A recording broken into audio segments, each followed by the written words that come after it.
apa yang kamu lanjut.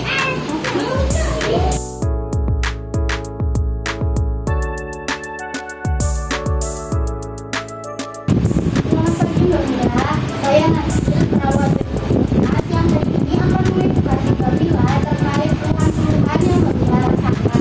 Gimana kabarnya Mbak Mila hari ini? Alhamdulillah sehat sih Mbak, cuma dari 2 bulan terakhir tuh saya sering merasa pusing sama kebetulan nomor 2 bulan terakhir juga setelah saya bisa merasa kenyang. Nah, apa yang dirasakan Mbak Mila sekarang itu termasuk tanda-tanda anemia loh. Begitu ya Mbak, saya kira cuma kurang itu. Ya, jadi apa yang dirasakan Mbak Mila itu bisa jadi tanda-tanda anemia. Mbak Mila tahu nggak sih apa itu anemia? Nggak tahu sih Mbak, kurang darah nggak sih? Ya betul, anemia sering disebut juga kurang darah. Ya Mbak Mila, saya di sini akan menjelaskan tentang anemia supaya Mbak Mila lebih paham dan supaya tidak terjadi perburukan kondisinya. Sedikit ya Mbak, di edukasi. Nah, Mbak Mila bisa dilihat ya. Apa sih itu anemia? Anemia adalah suatu keadaan tubuh di mana kadar hemoglobin di dalam darah lebih rendah dibandingkan normal, sehingga mengurangi kapasitas darah untuk membawa oksigen ke seluruh tubuh. Remaja, terutama remaja putri seperti Mbak Mila, rentan mengalami anemia karena kebutuhan zat besi yang meningkat selama masa pertumbuhan dan menstruasi. Nah, zat besi memiliki peran sangat penting di remaja karena berperan dalam pembentukan hemoglobin, yaitu protein dalam zat darah merah yang membawa oksigen ke seluruh tubuh. Selanjutnya, gejala-gejala anemia yang bisa dilihat ya. Yang pertama itu adalah batuk seperti Mbak Mila kan. Penderita anemia itu sering merasa sangat lelah atau kehabisan energi meskipun tidak melakukan aktivitas berat. Yang kedua ada wajah tampak pucat, terutama di bagian wajah, bibir atau bagian dalam kelopak mata, terjadi karena jumlah sel darahnya berkurang. Kulit kehilangan warna merah, sehatnya karena aliran darah tidak cukup akan hemoglobinnya. Nah, yang selanjutnya sakit kepala dan sulit konsentrasi saat belajar. Otak itu sangat bergantung pada suplai oksigen yang cukup. Ketika anemia mengurangi pasokan oksigen ke otak, bisa timbul gejala seperti sakit kepala, pusing, dan gangguan konsentrasi yang mempengaruhi kemampuan berpikir dan belajar. Kayak banyak kan jadi kayak ngantuk, kalau kelas. Terus selanjutnya itu sesak nafas saat beraktivitas. Anemia itu menyebabkan tubuh kekurangan oksigen sehingga jantung dan paru-paru bekerja lebih keras untuk menghasilkannya. Akibatnya saat melakukan aktivitas ringan sekalipun, penderita bisa merasa sesak atau ngos-ngosan. Yang terakhir, badan terasa lemah. Karena kekurangan oksigen, otot dan jaringan jantung tidak dapat bekerja dengan optimal. Hal ini membuat penderita merasa lemah, tidak tenaga, dan juga lelah saat beraktivitas. Selanjutnya ada penyebab anemia. Remaja putri itu lebih mudah terkena anemia karena tubuh mereka sedang mengalami pertumbuhan cepat, kehilangan banyak darah karena mengalami menstruasi setiap bulan dan tidak mendapatkan zat besi dari makanan. Selain itu, sistem kekebalan tubuh bisa terganggu bila mereka kekurangan gizi. Akibatnya cepat lelah, lemas, sulit konsentrasi dan biasa dan bisa terganggu kesehatannya jika tidak segera ditangani. Yang selanjutnya itu ada dampak kekurangan zat besi pada remaja putri. Yang pertama itu menurunnya daya tahan tubuh. Remaja putri yang kekurangan zat besi tentunya akan cepat merasa lemas meski dalam melakukan aktivitas ringan. Kemudian gangguan konsentrasi dan prestasi belajar. Kekurangan zat besi juga mempengaruhi kemampuan belajar karena oksigen yang tidak cukup ke otak membuat remaja sulit konsentrasi, cepat ngantuk, dan mudah lupa. Selanjutnya ada pola makan yang tidak seimbang. Banyak remaja putri seperti Mbak Mila ini mengonsumsi makanan yang tidak seimbang. Misalnya lebih banyak makanan cemilan, makanan cepat saji, atau gizi tetap tanpa memperhatikan asupan zat besi. Nah, akibatnya kebutuhan zat besi itu tidak terpenuhi. Nah, selanjutnya adalah masalah reproduksi di masa depan. Jika kekurangan zat besi tidak ditangani sejak remaja, maka saat mereka dewasa dan hamil nanti resiko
dari yang saya jelaskan tadi ada yang ingin ditanyakan atau disampaikan nggak?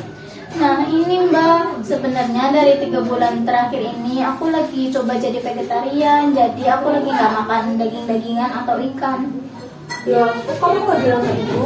Oh iya maaf ya Bu, soalnya aku lihat di internet katanya sehat. Itu Mbak Nazil bener atau salah? Nah Ibu Elsa, Mbak Mila, jadi vegetarian itu bukan hal yang salah ya. Itu pilihan yang baik kalau dilakukan dengan pengetahuan yang cukup.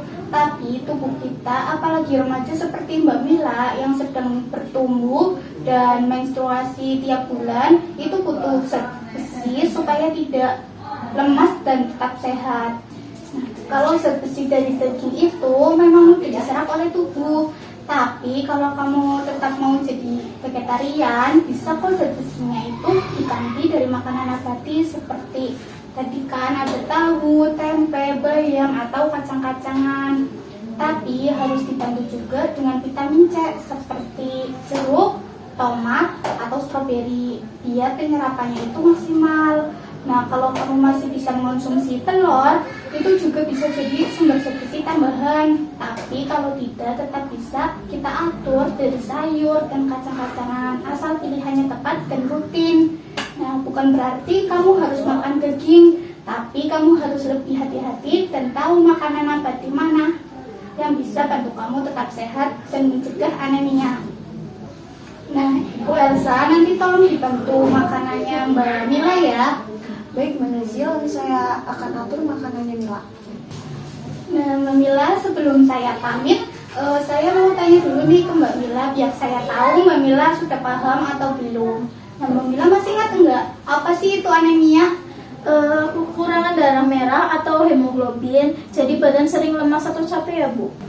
Nah iya betul. Nah, gejala yang Mbak Mila rasakan itu sama nggak sih sama yang tadi saya jelaskan? Iya Mbak, sesuai banget. Kayak saya sering lemas, pusing, sulit berkonsentrasi saat belajar. Iya betul. Terus bagaimana sih cara mencegah anemia itu? Dengan makan makanan yang tinggi protein dan bergizi. Kalau enggak juga minum vitamin C, sama ditambah sama tablet tambah darah juga. Nah iya betul semua ya Mbak. Jadi berarti Mbak Mila sudah paham. Iya Mbak paham. Mbak Mila, ini biar nanti kamu nggak lupa, ini saya kasih kamu lipat ya, biar bisa dibaca-baca lagi supaya lebih ngerti dan nggak salah pilih makanan lagi. Nah, Ibu Elsa juga bisa dibaca-baca ya Bu. Makasih banyak ya Mbak. Saya jadi paham. Ternyata pola makan juga harus diperhatiin ya. Ya betul sekali. Sehat itu pilihan, tapi harus dibarengi dengan pengetahuan. Mbak Mila, Bu Elsa, saya izin pamit dulu ya. Baik Bu, terima kasih banyak. Ya, sama-sama Bu. Nah, Mbak Mila cepat sehat ya dan tetap semangat. Iya Bu, makasih. Ya, saya pamit ya.